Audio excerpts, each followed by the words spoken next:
Welcome to the PHP Podcast. I'm Mike. And this is Orlando, and we're on episode 262, an update episode. Yeah. Yes, 262 episodes and 362. I think I said 362. Holy smokes. So 362 episodes in, and we still have stuff to update about. So if you don't follow our podcast normally, the way we typically do things is every other Wednesday, we have a different format of our podcast. So our update episodes, we kind of talk about things that are going on in the reselling world in general, kind of what we're doing reselling, some random stories, fun garage sale stories, those types of things. Plus the news, like what's happening in the reselling world. What are the eBay updates? What's going on with Amazon, USPS, all that type of stuff. And then we get to share some sweet BOLOs, so things you should be on the lookout for, the stuff that sells for a lot of money. So that's what we're doing right now. This is our update episode. So how's it going, Orlando? It's going. I mean, it's happening. That's all I can really say. It's an interesting time in reselling right now. Wait, can I pause you for a second? Yeah. That you don't sound super enthusiastic about. Is it reselling right now? Like, I feel like it was just like it's happening. It is. I mean, this is the reality we're in. I can't explain it, but I feel right now. Like I'm in this place, I'm smiling right now, but I'm probably dying inside. But there's no winning, right? I feel like the economy is rough, right? California, like everything's gone up in price, right? My electricity has gone through the roof. Gasoline's going back up. I don't know if you caught these on social media. There's people that have like their Walmart orders from like 2020 online, and they order the same things that they ordered in 2020. In 2023, and then what they find out is they're paying like 27 to 30% more now for the same amount of stuff. Like that's a huge difference. Yeah, it really is. Right, and so I'm good. I'm good like the guy in that meme where everything is burning up around him, and like I'm good. It's fine. It's fine. That's where I'm at. But hey, you know what? You just got to go day by day. We just got to make things happen. I've really taken this attitude of take no prisoners. I am going all in. I am not stopping. I will not give up. I will continue working hard. I don't care what it takes. I'm going to make it through this. I haven't felt this energized since probably the beginning of the podcast. Like in the beginning of the podcast, do you remember that? Like every day I was posting like 20 Instagram stories, 4 posts on Instagram. We were recording 2 podcasts a week. I was sourcing every day. I was listening every day. Like it was crazy. And we saw the results of that. And so now I've been pushed up against the wall, and it's basically like, fight or flight. And I'm going to fight. Like I'm not stopping. And so I'm not trying to be a motivational speaker, but if you're out there and you're reselling it and all you're doing is doom and gloom and just sitting around and wishing things would get rebound, get to action, get going. Because that's the only thing that's going to make things happen right now. So let me give you an update. Haven't been sourcing much. And it's not because I haven't tried. I would say the last 2 weeks of garage shows were terrible, just terrible, but that's okay. San Diego has this thing, and I've talked about it before, and I'll say it again. Whenever it's more than 90 degrees, people are like, oh, no garage shows. Like it's time to end it. And so that's kind of how it's been the last 2 weeks. But that haul I had from 3 weeks ago, with the Game Boy Advance boxes, it's gone in stages. So stage 1 was get all the Game Boy Advance boxes listed and super profitable. Stage 2 was get all the manga listed. And I've learned a lot about manga. I came across One Piece gold foil. It has like gold lining on the bottom, whatever. And I had a lot of first prints. Nice. And so I had those. There were some, some Dragon Ball Z. I even had Scott Pilgrim and whatever. I don't think that's manga, but I had different book sets, and they're moving. They are definitely moving. So I've been learning that. Stage 3 of the haul, I ended up picking up a bunch of random vintage toys. Like think of going into your kid's like toy box. You know how that toy box has every single toy imaginable, all into different pieces. Like that's what I bought. I bought like 4 boxes of those of toys from the late 90s, early 2000s. So there's like Polly Pockets in there. There was I don't know what they're called, like a Pillow Friend or whatever. Like they're worth money. DJ Tanner and Full House had one of them. I don't know if you know what I'm talking about, but It's Small Soldiers. Remember the Small Soldiers movies? That franchise. There's a bunch of small soldiers in there. So that's the next phase. And so I have to go through that. So the reality is I haven't had to source because I've had all that inventory. So I've been working through that, and that's been fun. And at the same time, it's kind of crazy. I have 3 instances where people are like, hey, Orlando, I know you're a reseller. Here's some things. So one story is I had a meeting with the families that I homeschool, teach, history. And one of them says, hey, I got all these great books. Is it the great books? Yeah. Those like audio things from Harvard. You know what I'm talking about? Oh, right. Yeah. Right. And they had like 3 boxes full of them, and they're not worth a lot of money. They're maybe worth $8 to $10 a piece if you're lucky, and they sit forever. But somebody was like, hey, I heard you saw on eBay. Do you want these? I'm like, for free? They're like, yeah, just take them all. So I took all of those. And then a few days later, my mechanic that works on my brakes, he kind of felt bad because something happened where my hubcap wasn't put on all the way and it kind of fell off on the road. And so I told him, like, don't give me anything for that. Like, it's what happens. You always give me a great deal. You take care of things. I'm not stressed about it. He's like, no, come and buy. And he gave me like some VW engine parts. He's like, you want to sell these? I'm like, sure. He's like, how about $100, for each of them? I'm like, how about we do 50-50? And he's like, sure, let's do 50-50. And I don't do consignment, but the profit was good enough that it's worth my time. Like, it literally took me 5-10 minutes to list. It's going to take me maybe 30 minutes to pack. And I'm going to make over $100 on each of these when they sell. So that was good. Then I had another one today. I had somebody text me and say, hey, do you know, are you interested in any vintage National Geographic? Which I know there's not a lot of money, but they're like, you can come pick them up. Here's the lockbox code. Just come to this property over here. So tomorrow, and I'll post this if it's good on the next update on Instagram. I'm just going to go to some random house and source for free.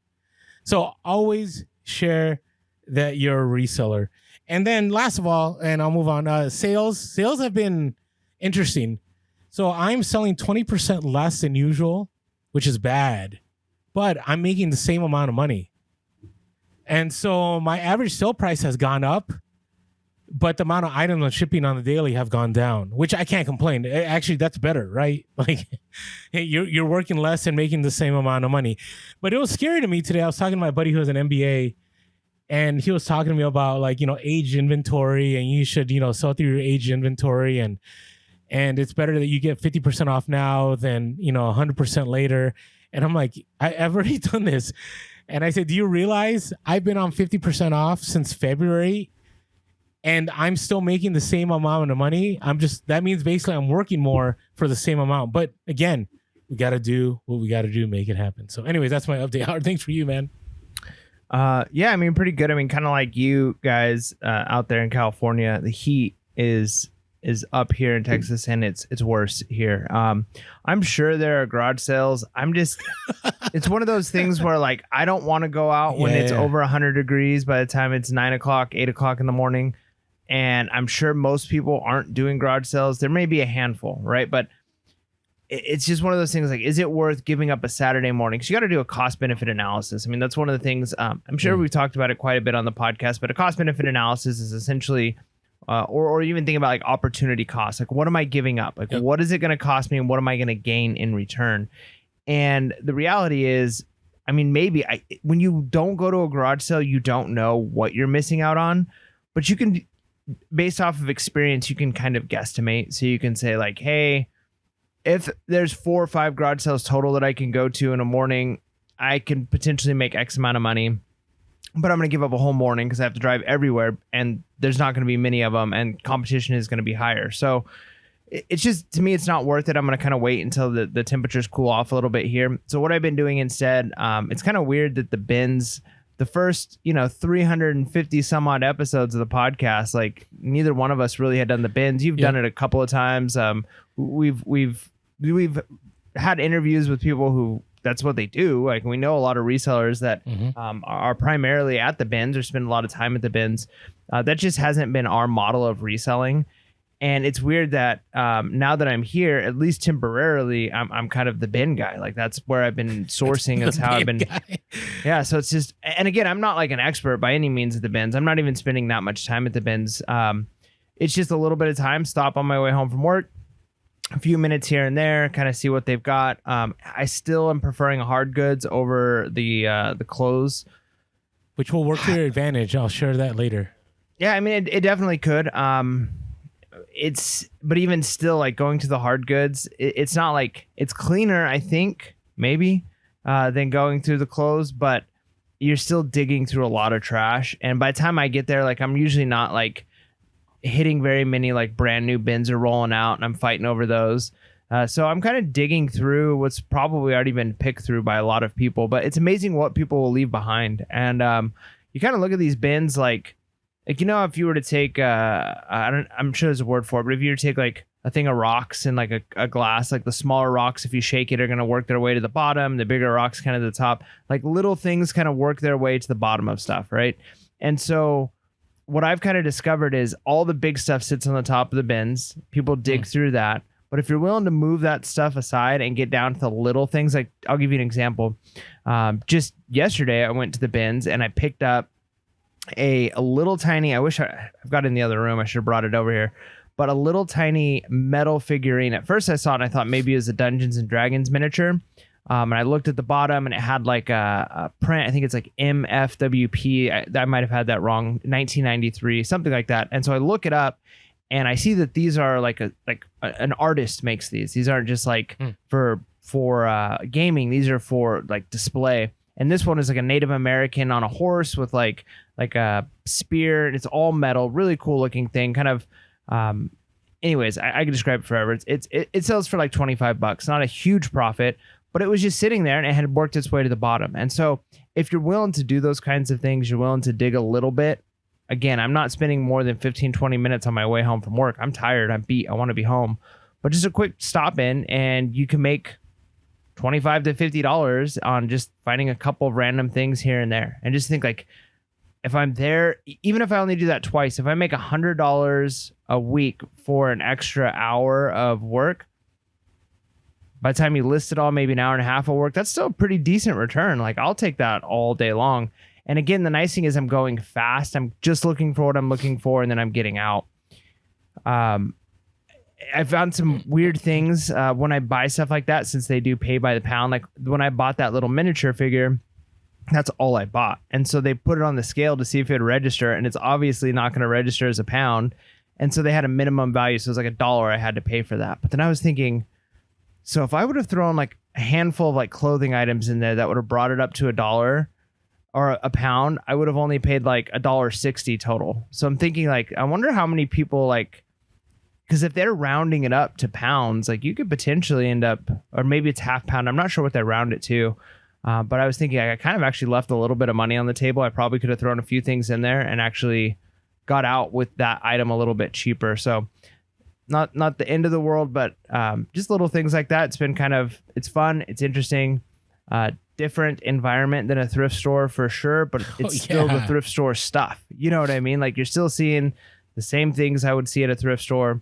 And in fact, in the random story, I'll talk about that a little bit with the pricing that I'm seeing there with some of the tags that are on those Goodwill bins. But yeah, it's been pretty good. I've been enjoying it. And I remember maybe it was somebody in our Discord mentioned, I think it was in our Discord, might have been on YouTube comment, but they were kind of explaining how they'll just spend all day at the bins. And they're looking for clothes. They sit there. They're there for like 6 hours. And after 6 hours of work, they can like expect to make about $250 to $300 in profit. Huh. And when we're used to going out to a garage sale, it's like I can go to some garage sales and I can make $1,000 in profit potentially in just a couple hours of work. Yeah. But that's not something consistent. You could do every day of the week. But if you can go to a thrift store for 6 hours and almost guarantee that you're walking out with $300 in profit or to the bins, and then let's say it takes you another 2 hours to list those things that you picked up and then to ship out the things. So you still are working 8-hour days, but you're making $250 to $300 a day. That's a really decent like hourly wage compared to what a lot of people are making. So it's still not a bad thing. Like it doesn't sound great to say like, oh, I only made $250 like all day at the thrift store, but hey, $250 for 8 hours of work, it turns out to be pretty decent pay. Yeah, I think some things play into that because I have contemplated. I think I mentioned that to you one time, like this plan I had. I don't know if I suggested it to you for you to do it or from that I wanted to do it, but I was contemplating once a week going out to the bins out here and sourcing for like 5 hours, and then doing it wasn't 5 hours, it was like 2 hours, and then sourcing as much. And I will say, the more you know, the better you'll be at the bins. Like if you're just starting off, it has to be brutal at the bins because with all the chaos and everything going on, and then I don't think there's a place for a cell phone at the bins. That's the times I've gone, like if you have a cell phone, like you're just losing, money's getting pulled out from in front of you. At least that was my experience at the San Diego bins.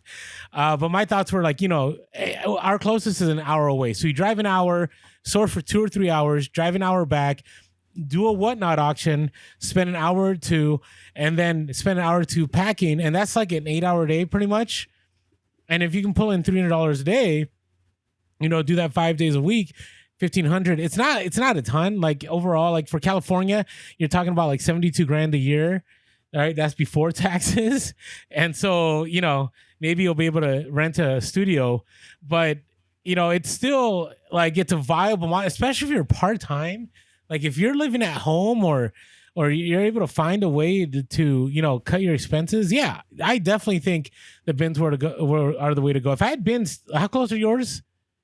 I mean, the thing is that they're on my way home from school, right? They're on my way home from work. So like, I literally don't have to drive even 2 seconds further. I just stop. Like, so but 0 miles, But you have time with your kids and your wife. Like that's more valuable than the time you would spend there, So if of course. So if I was part-time, I probably would, just spend 10, 15 minutes, 20 minutes because I want to get home to the wife and kids. I mean, I'm working. But if I was full-time and it was like 10, 15 minutes away, I'd probably live there. That honey hole that we know about here in San Diego, I haven't been there in months, but there's the same people there every single day, every day, right? And that's what they do. I don't know where they sell. I think they do a lot of swap meet, but that's one way to do it. So yeah, all right. I when I go out there, we're gonna go to the bins. We should do a YouTube video of us at the bin. Do they allow cameras in there? That one? I mean, I don't see why not. Are we gonna be frowned upon? Or gonna get beat down? I don't think we're gonna get beat down, but they might tell us no. I think it'll be fine. It's one of those things. It's better just to ask for forgiveness than permission. The one in San Diego, I was gonna get beat down. Like it was bad. By the employees or by other people, customers? Man. They were like, get that camera out of here, get it down. Like no camera. Like I was like, whoa. Nah, it seems pretty chill here. I mean, there's people who are intense. You could tell they're there all day long. Now this was 2 years ago, but remember I told you there were like little gangs there, like little families, right? Like you don't go into this area. No, they've made it like really nice here where I'm at. Like they have like they've redone the whole thing. It's still a thrift store basically, so the smell and the environment and the people, it's not like, but they've got like vending machines and really nice bathrooms and like nice. There are people and tables. So like people will like do their shopping. They'll wait for the bins. And I think what some people do, like you mentioned, there's no place for phones. Like what some people will do is they'll just, if they think they got something good, they'll throw it in their cart. And then once they've kind of picked through that bin, then they'll go and they'll look through their basket and throw stuff back that they decide they don't want. Because you might be waiting another half hour before the next bin comes out. And in the meantime, you can be researching, going through and looking through the ones that haven't just been brought out. So, I mean, there's still a place for it. And then the cool thing too is if you're kind of hawking the stuff people are throwing back, people miss stuff, Yeah. Oh, all the time. Guaranteed. So what I mean, the longer you've been doing or the more knowledge you know, the better you'll be at the bins, So, hey, here's one thing that will help you and cut out your need to do certain things, and that's my Reseller Genie. So if you're stressing out, like for me, like this last few weeks, one of the reasons I'm kind of like I'm just living is I'm working on my taxes right now, and it's never fun. And my Reseller Genie though definitely cut out a lot of the legwork. It cut out my having to research my cost of goods. It cut out how much did I make here. It cut out how much shipping fees were. Because what my Reseller Genie does is it imports everything from eBay. It allows you to itemize stuff. It's a great tool. So if you haven't used my Reseller Genie and you're a reseller and you're worried about that $600 threshold once you start collecting, check it out. We can use our code Pure Hustle. You get 15% off the first month. Again, go to the link below, My Reseller Genie, use our code Pure Hustle, and you get 15% off the first month. All right, so random story. Do you want me to tell you do you want like a story about something Orlando messed up on? Do you want to hear a crazy story that I heard from another guy at a garage sale? I mean, if the crazy sounds good, but it almost sounded like I heard a story from a guy who heard about the story from another guy who had a sister who had a dream about a guy. Is it like that, or is it like it's kind of like that? But it's a crazy. So okay, I'm just gonna tell you. So I went to this garage sale, and there was all these Chargers collectibles, and I do well Chargers collectibles, so I'm always looking to buy. And it was kind of funny. I can't remember his name, but I met another reseller there, and it was crazy. There was like 15 people waiting for the garage sale to open, and this is in the States of the garage sale, and they're like, "All right, we're ready to go," and everybody's like moving, and I moved to the back where the Charger stuff was, and I asked the guy, I said, "Hey, is this from your personal collection?" He's like, "Yeah." He's like, "But I used to be a lot bigger than this." I'm like, "Oh yeah, what happened?" I'm thinking he's like, sold it or donated. He's like, "Oh man, I got robbed." I'm like, "What?" He's like, "Yeah, my mother passed away, and I think it was his mother. My mother passed away, and we were at a funeral, and during the funeral, 14 of our homes got robbed, and they went in and stole all our collectibles." I'm like, what? He said 14 of our homes? Yes. Like the entire family. While they're at the funeral, robbers invaded their houses. That's awful. I mean, it's one of those things. I mean, it's hard because you got to put on social, or no, you don't have to put on social media, but people post like when somebody's passed away because they want, friends and family to know, like, here's the date of the funeral. Here's where it's going to be. But there's like a reason why people say, like, if you're going on vacation, don't post it. Don't be like, I'm going to be gone for the next week, because you're letting people know. But, that's why I won't do a garage sale at my house. Well, I don't think there's necessarily anything wrong with a garage sale at your house. I mean, you could potentially be showing people what you have. I get that. But it's more of like, even people on your friends list on social media are friends of friends. Like, you don't know who you can trust. And so if somebody knows you have something and they know you're not home, and so it had to be an inside job. Well, yeah, it has to be somebody who knows everyone in that family, knowing everybody is occupied. Also, I know where they all live, because people aren't going to know, even if it's like, hey, everybody's at, so-and-so's funeral. But, man, that sucks. That's like from a mafia movie. You know what I mean? Like, it's something like, it was just crazy. And I'm like, are you serious? He's like, yeah, they all 14 of our homes got robbed at the same time while we were at the funeral. And then I had the dilemma of, do I try to haggle with this guy? And so, I still made a deal with him.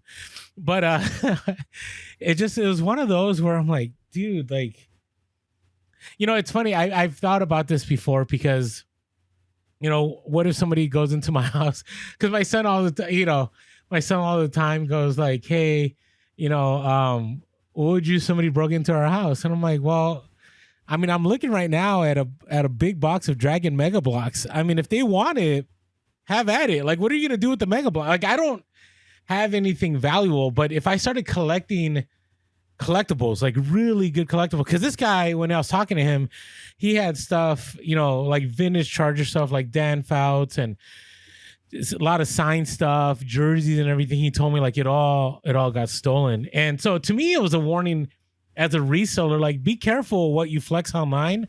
I'm very careful on my Instagram stories. I usually don't post until I'm home. Like, I'll never say I'm on a road trip. I used to in the early days, but I won't do that anymore, where I'm on a road trip, like out of the state, and go like, hey, I'm over here, blah, blah, because what am I communicating? That I'm not home. And like recently I was in Seattle with my son, and I went thrifting, and I posted on Instagram, but I waited a whole week. Like, no one knew I was in Seattle. And again, people are welcome to steal all my old shoes and my, my vintage Chucky doll, and I don't like, you got to be able to fence the stuff. So, it might be a way to offload some of that inventory that doesn't sell. It's like you file you file an insurance claim for your business property that has been stolen, and put it up. I mean, claim market value. Of course, I'm not. Was it Pee Wee Herman? What was the movie where like they were gonna like rob the person, and it's like, you know what I'm talking about? Or is like prepare? You lost me at Pee Wee Herman. I thought it might not have been Pee Wee Herman. It might have been Big something Top else. Pee-wee? No, maybe, I don't know. But there was a thing where it's like they needed money, so it was like, all right, you're gonna rob this store, and then like, but tell them I sent you, and then like they'll give you all the money, and they're gonna write it off as like an insurance thing. It was like but then somebody forgot to tell that he was coming, and so the lady like started shooting at him or something. Anyways, but like, I mean, so there's insurance fraud, but like it wouldn't be the end of the world. Like I know people who've like had like a house burned down, or who've had a major car accident, and they actually end up like better off because of it. No, it's like, I do. I personally know people who've had that happen, and they ended up way better off after the fact. Yeah, so it's like, yeah, I'd hate for stuff to get stolen. I mean, especially if you had like a collection, it's like hard to prove. Like, I mean, how do you prove like I had this Charizard that was worth this much money? Like that's tough. But if you've got like inventory, you're using something like My Reseller Genie, and it's like, here's the inventory I have, here's what it's listed for, here's what I typically make in a year. Another reason to have My Reseller Genie. Yeah, right. So like it's just that protection. You got some business insurance, or you've got homeowners insurance, depending on your homeowner's insurance. Like check what you have. I mean, this might be just, again, Orlando and I are not experts on a lot of this stuff. No. Like I'm not going to provide any advice on like how to, like what your insurance should 100% look like for your business. But spend some time and look into it. Like maybe your homeowner's insurance or your renter's insurance covers. And if it doesn't, like maybe that's an option. Maybe you pay a little bit extra for your premium, but they'll cover a certain percentage of like business expenses if stuff gets flooded. I mean, your house can flood. It's not even just robbery. Like your house could flood, or you could have a fire. So yeah, it's just wise to have that kind of just thinking the worst could happen. Are you prepared? Yeah. And just be careful. I say it all the time. I grew up, and not the best of neighborhoods. And it wasn't like terrible where I grew up. It really wasn't, but stuff got stolen. I grew up in San Francisco, and people talk about theft in San Francisco now. That's been like a thing since I was born. Like in my 20 years in the Bay Area, like I grew up in the Mission District, and like, I can't tell you how many times my car got broken into, or, somebody stole stuff. I remember one year I had a 82 Cadillac Coupe de Ville, sweet lowrider, and I would put my car cover on it, and somebody stole my car cover. Like, seriously? Like that's how we're gonna be? Like, you're gonna steal my car cover? So, always be careful what you post on social media.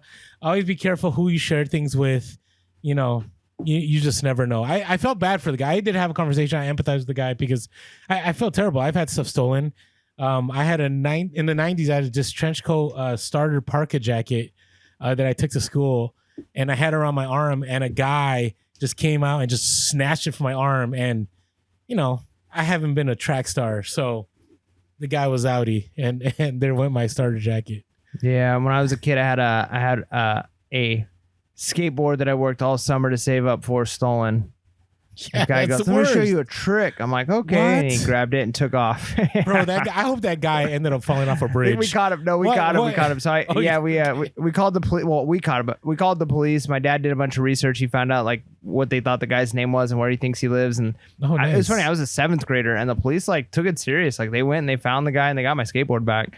I feel like the police officer and his partner were probably like just felt bad for like a little kid who like worked all summer for this thing. But yeah, anyways, we're off topic now. So my random story is not about my Element skateboard being stolen when I was in the 7th grade, but it is about, so when I'm at the bins, one thing I've noticed is I always kind of assumed a lot of the stuff at the bins are probably just stuff that never made it to the thrift stores. And then, some of it is stuff that was at the thrift stores for a long time, and then they're just trying to offload it. So I feel like it's probably a mix of the two. I haven't been convinced otherwise. I'm not 100% sure. But what I found interesting is because a lot of the stuff for sure was in Goodwill, there's still Goodwill stickers on it. And so I could see what Goodwill had these things priced for. And it's amazing because I'll give you an example. Like the other day I was in and I saw one of those robot vacuum cleaners, but it wasn't like a brand I'd ever seen before. It wasn't like a Roomba or something like that. Like a private label thing or something. Yeah, it was I had never really heard of the label before, and it kind of looked like an old school vacuum, like just the base of a vacuum, but not like the top part of a vacuum, like an old bagged vacuum. Like that's kind of what it looked like, but I could tell it was robotic, and so I'm looking at the model, I'm looking it up. And I'm thinking this might be a good find, even if it's for parts, because they have this Goodwill sticker on here for $49.99. So I'm thinking, man, if they're trying to sell this thing for $49 and it's not in the best shape, these things are probably at least $100 new, or, on eBay selling for.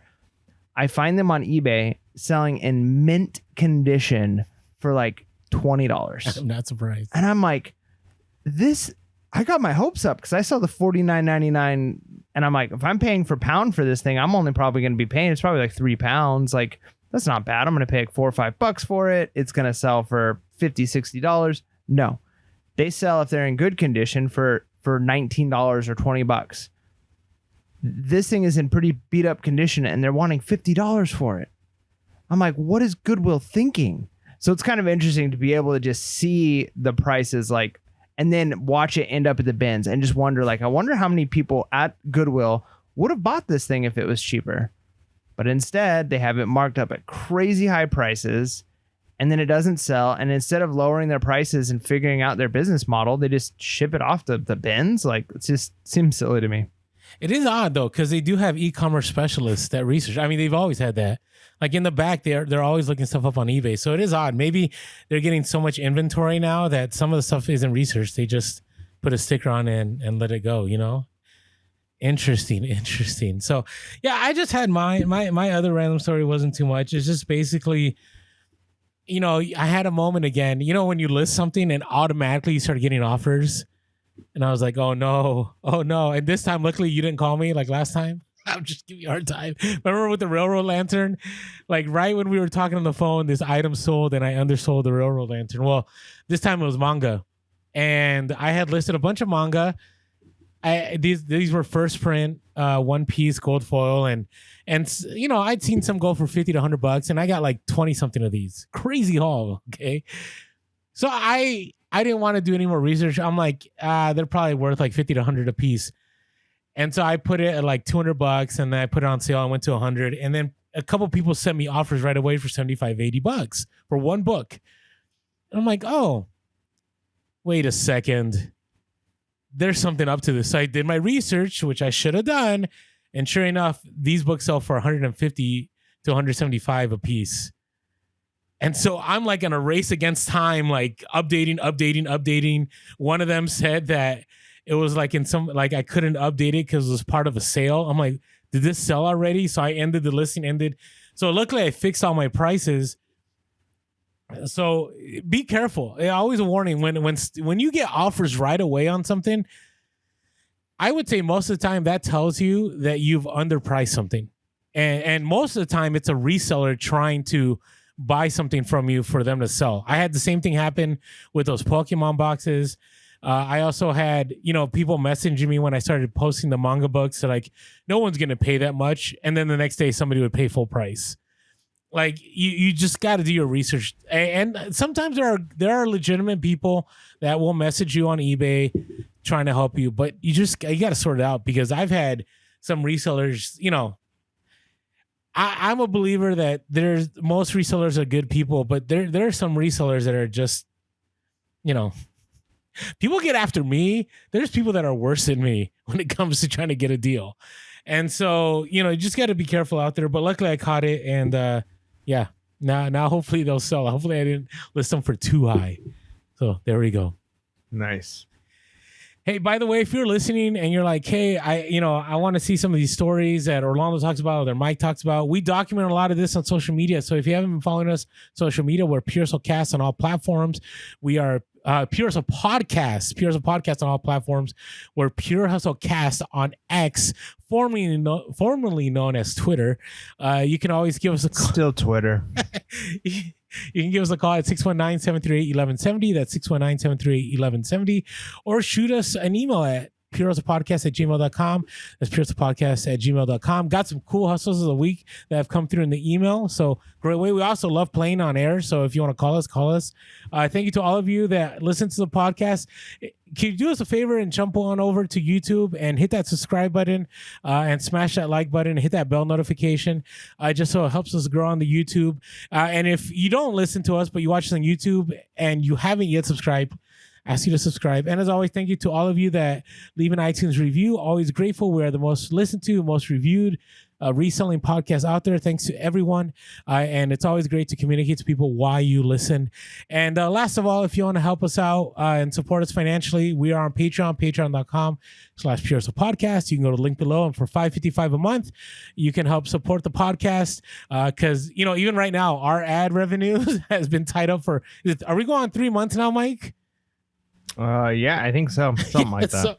It's not great. Yeah, it hasn't been great. So every time you help us out on Patreon, it definitely helps us out. So jump on over to the link below for $5.55 a month. And the bonus of it, you get to jump into the Purosa Podcast Discord community, a great community of resellers.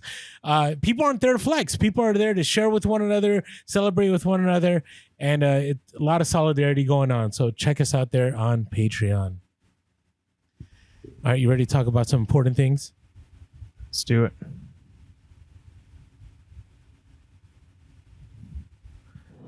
The Wall Street and collectibles. More AI is coming to eBay, and we discuss the OfferUp Recommerce Report. All of this and more on Reseller News. Rolando, take it away. All right, so I knew this was coming, and we've talked about this. Actually, a hustle of the week we're going to share with next week is somebody who was strapped for cash, right? They needed to pay for their storage unit. They needed to pay some bills. And so they're like, I don't care.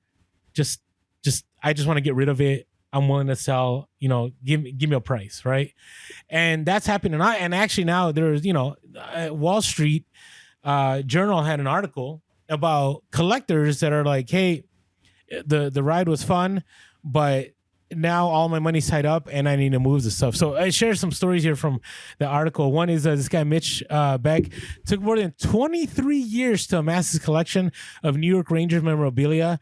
Now he's putting it up for sale to tackle his growing 6-figure debt, right? That's wild, right? Another one, going on with the story, it says collectors like Beck say they don't have a choice. Their budgets have been pinched by inflation and unexpected setbacks, and their debts are mounting just as higher interest rates make the cost of carrying the debt overwhelming. Okay, another reseller who is selling Barbies. Let me go to that one. Anurita Labor, 29, owns more than 300 Barbies. The Connecticut resident has sold dolls from her collection for living expenses such as rent and electricity when necessary. Now with Barbie stock high, she's ready to part with the collection she began in the late 1990s. As a child in India, Lubier plans to list for $5,000 in hopes of using this as a security deposit for a new apartment. So those are just some of the stories from this Wall Street Journal. And I'm like, wow, this is where we're at right now, right? And we talked about this, how there may be sunshine around the corner, and part of that may be that there's going to be buying opportunities.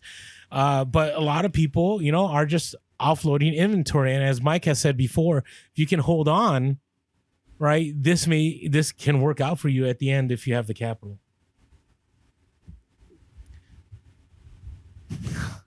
Oh, Mike, I was waiting for you. Good. Oh, there you go. That's all. I was waiting for you to share with us your life lesson of holding on to things and riding the market and all that. Yeah. I was gonna do that, and then I had some. You were breaking up a little bit on mine. It's gonna come out perfect on the podcast. I was adjusting my internet speed here, but we're good now. All right, we're good. But anyways, I want to encourage you guys out there, look for those deals and don't buy every deal. Right? Do the research, because you may think you're getting a deal and then you research and the market is down, and there's always another opportunity around the corner. So that's what I took from that. And be careful too that you don't end up buying somebody else's junk that they're unable to sell and now you're stuck with it. Right? This is one of our warnings we give all the time when resellers, just like Mike and I, we don't do this much, but sometimes there are resellers out there that they're like, oh, I'm doing a whatnot auction or I'm selling my store. And the reality is they just can't sell the stuff. And so they're looking for somebody else to buy it out at liquidation prices. So be careful with what's out there. All right, this next one, I don't know where you land on this one, Mike. So I'm kind of fascinated. We'll see where it goes. But, lately we've talked about how eBay and their AI integration into the app has been kind of right now, if you list via the app, right, you can choose, list with AI, and it gives you like this 3-paragraph like description of an item, which doesn't actually work. That's not the way you should be listing on eBay, because eBay needs to be mobile friendly, needs to be short and to the point. So let me read the story. This comes from The Verge. Title is eBay shoppers are about to see more AI generated product listings. It says eBay will give sellers the option to create entire product listings from just a photo using a generative AI tool. The company announced on Thursday, and so this is September 7.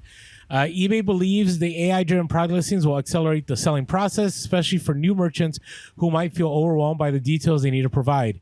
The new tool uses pictures uploaded by sellers to fill in details like a product title, description, item category, and other key information a buyer might want to know. Right now, it's available only in the iOS app, according to TechCrunch, but will be available on Android in coming weeks. Just want to share one more paragraph here. They commented, having played around with an earlier version of the tool, this is what Mike and I have shared. I have to agree, when I experimented with it, the result was stilted cliche language that added more words, but nothing very useful. My initial description included a note about the condition of a vintage clothing item and a misleading size tag. But the AI tool removed that information that a potential buyer would probably want to know. In the end, the AI description tool didn't save me any time.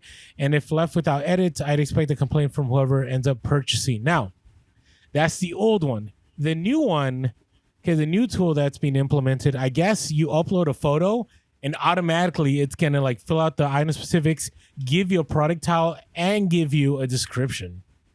Yeah. So my thought with AI, I think I'm bullish on AI. I think the AI is going to continue to improve. I don't know if I'm optimistic about what that means for society and humanity. Culture and us. Like, we just don't know, like who knows? But I look at it like this, like AI is going to be one of those things, like, because when it first came out, like, it's impressive. A lot of the things, I use it a lot at school for a lot of things. Like, there's a lot AI can do. It's very impressive. But either one of two things is going to happen. One, we've kind of like found the edge of like what we can accomplish. And this is like, wow, this is this really cool thing. But we're not going to go any further, and this is just what it's capable of. Or it's going to continue to exponentially improve in its ability to do things, like whatever those things happen to be. It's like, I think about like examples are like the internet. When the internet first came out, it was kind of fun and novel. Some people got how powerful it was going to be, and then it totally reshaped culture. It has reshaped everything about our daily lives. Like, nothing is the same since the internet. So AI could be that, or it could be like, I think of like self-driving cars. You know what I mean? Where self-driving cars, the idea of self-driving cars, how long has that been out and have they been working on? It's like, now Google has one. It hasn't changed anything. Like, it really has not made it. It's more of a novel thing than anything. So I don't think that's going to be AI. I think a lot of people have that mindset of like, it's kind of cool, but it's cliche. It gives kind of silly descriptions, and it's not really useful for what I need it for.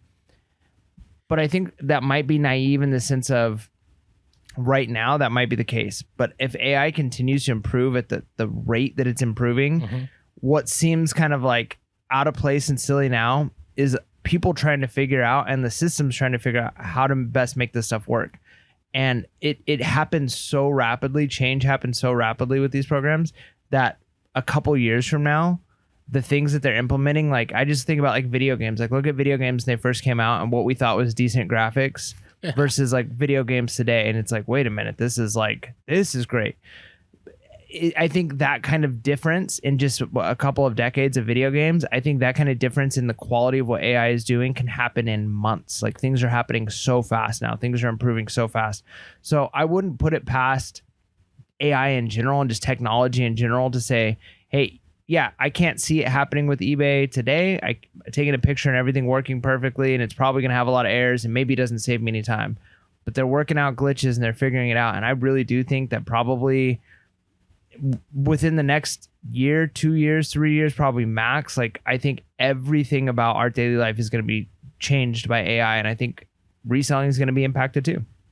Yeah, no, I agree. To me, it's with the eBay thing, I do think by, my own, periphery study of AI, that the way that AI exponentially grows and understands and learns, I think we could be in a place in 2 years, hopefully we'll clip this. What minute is this? In 2 years, where all we have to do is upload a picture, and we don't even have to put the condition. We don't even have to put the flaws. We don't have to do anything. It just But does at the it. same time, it sounds great. But again, like think about how disruptive that could be. What if it's so easy that anybody, the average person, can just like take a picture of a random item and like a cup. They can walk into a thrift store with their phone out. I mean, thrift stores won't even have the stuff to sell like they have now. Garage sales, people who would normally have a garage sale, they can just literally like wave their phone over it and it'll tell you prices of things, what it's selling for on eBay. But I'm not saying like Google Image, like you take a picture and you wait. I mean like you video over top of everything that's sitting out in a garage sale, and it highlights items that are valuable, and then it's within seconds those items are already listed. You're scaring me. You know what I mean? Like yeah, that could be. That's like, the kind of stuff. wow. It can make it where our competition is everybody now. Like if it's so easy, then you know what I mean? Like, yeah, like the way we source changes. I'm thinking the scenario in my head where somebody's at home and they're like, "Oh, we got a garage sale tomorrow," and somebody goes, "No, go use eBay AI," and they scan the room and it automatically lists everything that person has in that room. They didn't have to. They just scanned it and it made the listing, and it took care of everything. That would be crazy. Yep. So, I mean, I just mean I could be optimistic about the like AI improving, but I think it's naive to think like the tools are just going to be beneficial to us. I think like anything, it's going to be the people who figure out how to capitalize and adapt. But I definitely think that it could hurt us too. It could hurt us too. But I'm also a big believer. You know, people were making the same arguments in the 1900s as technology was exploding, in the 50s too, where people are like, "Oh, people are going to be out of jobs, and you know, we need to, you know, rise together and stop this." And what ended up happening? Well, more jobs were created, right? Different kinds of jobs, right? Different innovation. And so, you know, it may just be again having to adapt and find another way to do things, or finding something different to do. I don't know. I don't know. I don't know if I would accept that argument. I mean, you could say like, yeah, more jobs have been created, but you think like as more technology and things like that have come out, what used to be like a family could survive off of a single income, and there's a lot of factors involved in this. But we're gonna get into an econ discussion. No, but we're not. I mean, I don't want to go too far into it. I'm just saying like, what a family, you know, you're saying 100 or 50 years ago, even 40 years ago, family with a single income on like basically a minimum wage job could afford a house, could afford all kinds of things. And there's, again, a lot of factors involved in this. But then you say like, okay, well now people are worried that new things are going to mess up the economy. Oh, don't worry. Look, we have more jobs. Yeah, now there's more jobs. Now you need at least 2 incomes. And the incomes have to be significantly higher to afford the same kind of life. Like, I would hate for that to be the case of look at how much easier everything is now. The AI has done all this stuff. Now you just need to work all the time. But our government has played a role in that too. Oh no, like for sure. There's a lot of government interference in the free market has brought us to this place. Well, I mean, anyways, this is a huge discussion. Well, that's why I'm saying I don't want to get into all of the politics. I'm just saying like I don't think we could just say like, hey, eBay using AI as it gets better is going to just be good for us. I think we got to be potentially aware of the fact that there's going to be downsides to it. It's going to have an impact on us. So you're not like Skynet, but you're like almost Skynet. No, I don't think I'd go that far. I just think like we don't know. Like that's the hard part, is we don't know the long-term ramifications of these things. And so what is the benefit for us pure hustlers, right? Well, if you're wise, if you're able to adapt, you're going to do just fine, hopefully, and you'll be able to find ways to fit into new niches as new niches open up. You're going to be able to find ways to exploit new technologies as new technologies come out. But the reality is that's not everybody. Like think about the average person in their 50s, 60s who's been reselling for decades, and this is what they know. All of a sudden you shake up everything. Yeah, it might be maybe we adapt to it, but if not everybody's going to be able to adapt to some of the changes. And not that I'm not going to complain and say it has to be fair for everybody, but we just don't know what the impact's going to have on our society, on our culture, on reselling, right? So it's weird. It's weird because it's like right now it almost seems like a game, AI, right? It seems like, look, they have this new app, this new thing, this new feature that barely does anything, doesn't do anything that I would want it to do. And it's like, yeah, but are they working out kinks for stuff that's going to alter what we do as resellers and what we do as humans? Like it's just bizarre to think about. Yeah, it's kind of in the AOL Messenger phase, I would say. So you don't know. Do you know what that is? Oh yeah.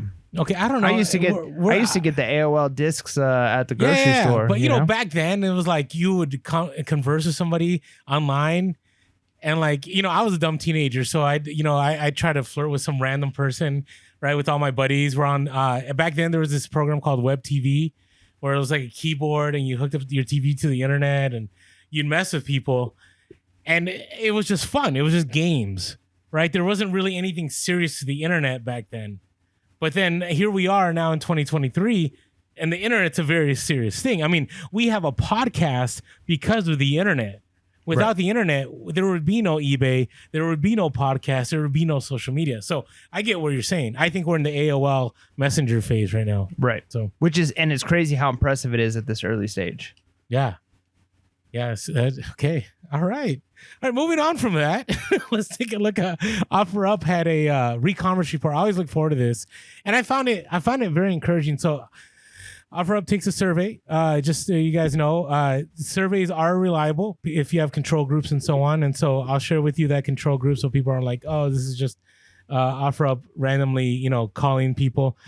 So OfferUp re-commerce report includes research and data from retail analytics from Global Data. Global Data uses consumer surveys, retail tracking, official data sharing, store observation, and secondary sources to analyze, model, and calculate metrics, including market and channel size and market share.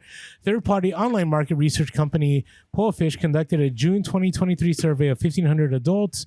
Additional sources include internal OfferUp community data and independent secondary research, and you can click on all the resources on the report. So some things from the report here.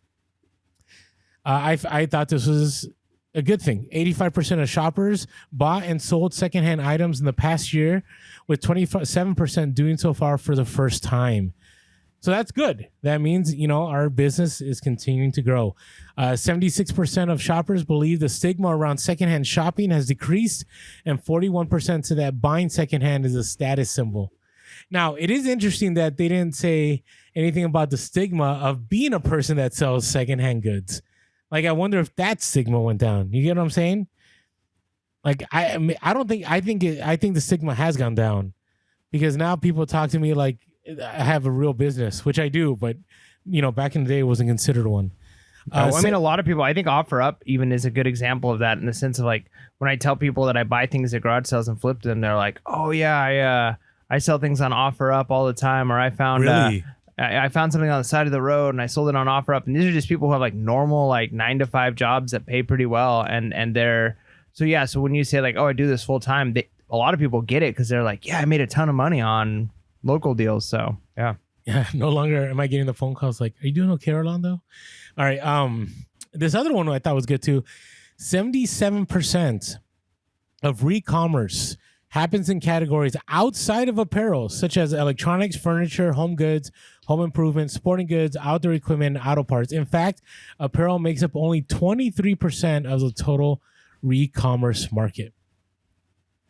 So what that tells me is there's still room to grow in clothing, but you got to be super selective, because right now the places that people are buying aren't in apparel. They're actually buying in hard goods. And I see that even in my own eBay, what I'm selling, I would say where I went from being an 80% clothing seller, now I'm a 20% clothing seller.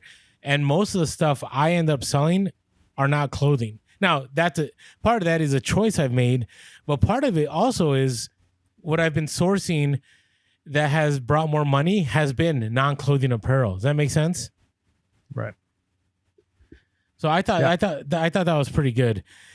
And then this other one, 69% of shoppers have used money earned from reselling items to pay for bills or everyday living expenses, and 39% say reselling has helped them make ends meet. So what this tells me is, while reselling is continuing to grow, while it is an advantage for us, there's also the disadvantages that in a hard economy, in a tough economy, downturn economy, there are more people going to reselling, which also is going to create higher competition. So I've always said this from the beginning. What does that mean? That means, one, you need to increase what you know. Two, you need to buy lower. You need to keep your costs low. 3, you need to play the game. You need to be willing to do what the everyday random person's like, oh, eBay, what? I got to do promoted on top of regular fees, or I need to do free returns. Like the everyday person, remember when you first started reselling? Like you wouldn't do returns. You wouldn't take offers. You wouldn't pay. Like no one does, right? In the beginning, because you're like, why would I do that? But as you resell more, you see the value in that. So I thought that was pretty fascinating, the report. And I want to share one more thing here. This one I thought was pretty good. It says 75% of shoppers find shopping on resale platforms to be just as or more convenient than shopping online. So what that tells me is more people are going to eBay or Amazon or Depop or whatever, instead of just going to Target or Walmart or JCPenney or wherever online store. Like the platforms have become just as powerful for people looking for things. Okay, one more thing, and then I want to hear some commentary here. They said the top reasons people find buying on online resale platforms more convenient than retail were 70% go to online platforms because they're looking for lower prices and cost savings. 47% are looking for a wider variety and unique items available, and 37% said they're looking for opportunities to discover unexpected treasures. So to me, that all screams eBay, eBay, eBay. You're looking for a deal. You're looking for a unique item. What are your thoughts, Mike? I think you're disagreeing here. So it's tough because I think there are a couple of different types of customers, right? So I think the average American is shopping Amazon and Walmart, and they're shopping big box. Okay. I think there's a population, a percentage of the population who's like, you know what? I don't just want Amazon. I want unique. I want vintage. I want whatever. I think that population that's looking for that stuff are broken into two different categories. The older population who's used to shopping on eBay for certain collectibles, and so they just know eBay. And then I think there's the younger population who's looking for vintage stuff. They're looking for the Etsy stuff. They're looking for the Instagram. Like, look at this cute outfit that this girl is wearing that I want to get the same outfit, but I don't want to look like I'm wearing something from Target. So I need to like buy it from Instagram or Etsy or ThredUp or one of these stores, Poshmark. So I feel like that whole, and it's been my critique of eBay for a long time now. And I think it's my same critique. And I know you disagree because eBay is still big, but all of these other platforms, if you look at the percentage of sales that places like Poshmark, Depop, ThredUp, all of these other companies that have come out now over the years, even whatnot, right? All of these new things, yeah. Each individual one doesn't compete against eBay, but each individual one has taken a huge slice out of eBay's business. And that all adds up if you add all of those companies together. And I think that as time continues, I think about my students, right? I think about my high school students. I think about college kids. They're not thinking eBay. They're thinking all of these other platforms. They're on TikTok. They're on Instagram. And I know you see eBay stuff because that's the algorithm is feeding you, but they're seeing like other things that are like resell that are not eBay. Like that's just, eBay is not doing a very good job of connecting to the youngest market. I don't think they are at all. And I think that somebody mentioned it in a YouTube comment or on Discord. I always forget which one, but it was good because I've made comments about like, oh, I saw an eBay for auto commercial when I was watching NASCAR. That's so cool that eBay has commercials. And somebody said like, does eBay do any other commercials besides that? It seems like that's what they're pushing, right? They're trying to push really hard in the auto sphere. But there's already tons of companies that are selling, Rock Auto, all these other things that are selling discount prices. Yeah. So it's like they've got that market that they're going after. And I think eBay does well there, but I don't think eBay is doing a good job of the Gen Z, the Zoomer kids. They're looking at Etsy. They're looking at stores they're finding on Instagram. They're looking at Poshmark, those types of stores. I don't think they're going to eBay. See, I think that may be true. To me, I'm more of like, who is gonna buy my stuff? To me, I'm not as concerned. If you look at the data, I don't have the data in front of me. I didn't prep for this discussion in the podcast, but the wealthiest of Americans right now are over 40. The 40-year-olds, the 50-year-olds, the 60-year-olds, the people buying the vintage stuff from the 90s, the people buying those things that they couldn't have before. So to me, eBay is still the place if you want to get top dollar. Like Poshmark, to me, if people want to sell their closet and they want to sell things for cheap, yeah, that's great. Unless you can sell some luxury. Depop, yeah. But if you want to get top dollar, to me, it's eBay. And so I think there's still a place for eBay. I think it's the place where the wealthiest of Americans go to buy as far as vintage stuff. Now, obviously, to buy their really nice things, they're going to go to Sotheby's or, the Real, whatever. But I would say if you're a reseller and you have collectibles, I right now, even now, with all that market share being gone, eBay is still the top place, right? And eBay is actually continuing to establish themselves as the authority as far as in safe buying. Whatnot. We haven't talked about this, maybe we should have, but they've been plagued with a lot of fraud lately. People selling, fake cards or doing some kind of gambling on there, or people selling breaker packs and the breaker packs have already been broken, like stuff like that. And eBay continues to have its authenticity guarantee. They continue to have their vault. And so I think in a place of uncertainty right now, I feel like eBay should be paying me, but I think eBay is still that place that people that have money go to because it's safe. So anyways, for what it's worth, but overall, right, this report should be encouraging to all of us as resellers outside of AI that there's still a lot of money to be made in reselling. All right, and that's pretty much all I got for reseller topics. So but check out the re-commerce report. I think there's a lot of good stuff in there for you to check out. Are you ready to talk about some things that people should be on the lookout for? Yes. We are at the favorite part of the podcast. Bolo. What's your bolo? Bolo. All right. So my bolo is kind of general, but I guess specific. So we haven't talked a ton about dishware. A little bit. I think we've talked about some, Carnival glass and stuff, and we've talked about some glasses. One thing that I think we've mentioned before, but I think it's worth talking about again is Pyrex. Pyrex is obviously definitely something to look up if you see it out there, especially if it's vintage Pyrex.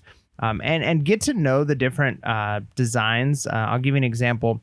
Kind of a popular design. There's a lot of them. There's like the gooseberry. There's some various ones, but one that's pretty popular. It's the butter print, also known as like the Amish print.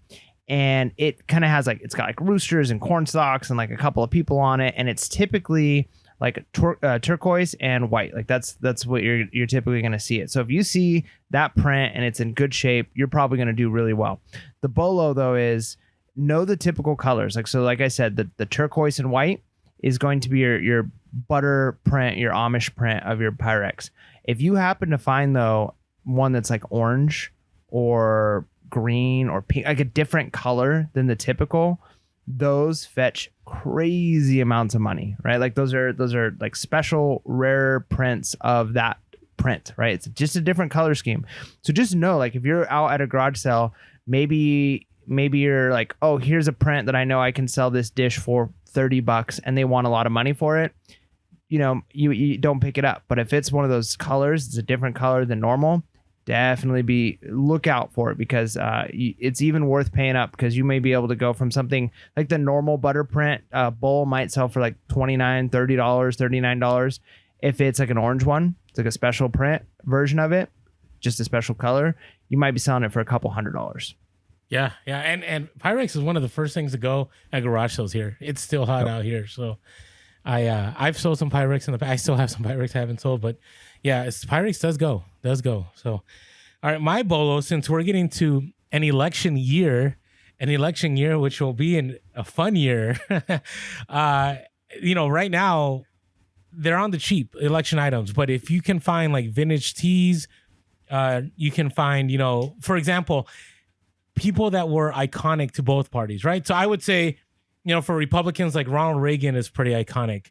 For Democrats, Obama is like the Reagan version for Democrats, right? Like I just recently sold a pin with Obama, like a 2008 Obama pin, not for like $25, but it was free, right? I've sold a lot of like vintage election shirts, whatever you can find. If it's about iconic figures like Obama or Reagan, obviously Trump, but it can't be like mass produced stuff. It has to be like items that are kind of hard to get to, right? Because most campaigns, there's always a ton of mass produced stuff.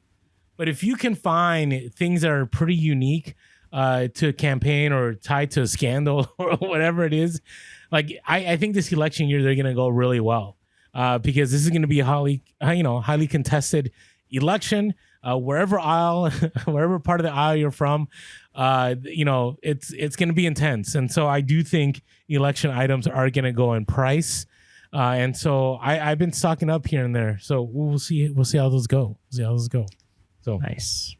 One thing that is always a good buy is American Bubble Boy. So if you haven't yet bought their tape, I think they had a deal. I haven't checked their deal yet, but American Bubble Boy recently had a deal on their tape.